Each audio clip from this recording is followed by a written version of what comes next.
வெளிநாட்டு வேலைவாய்ப்பு பணியகத்தின் அவசர எச்சரிக்கை.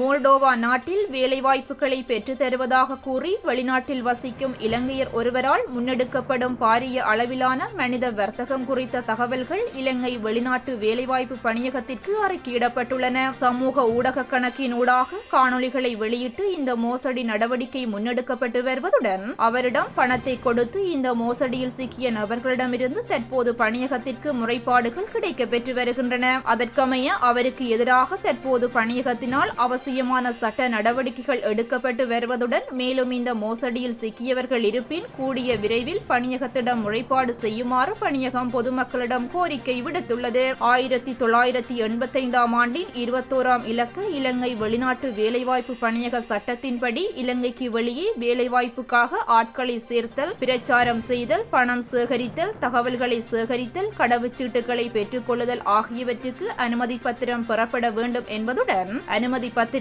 இவ்வாறான செயற்பாடுகளில் ஈடுபடுவது கடுமையான தண்டனைக்குரிய குற்றமாகும் எனவும் பணியகம் குறிப்பிடுகின்றது. இவ்வாறான மனித வர்த்தகர்களை அடக்குவதற்காக அமைச்சர் விஜித ஹேரத்தின் ஆலோசனையின் பேரில் விசேட போலீஸ் பிரிவொன்றும் பணியகத்தில் ஸ்தாபிக்கப்பட்டுள்ளதுடன் அப்பிரிவிற்கு இவ்வாறான முறைப்பாடுகள் பெருமளவில் கிடைத்துள்ளன.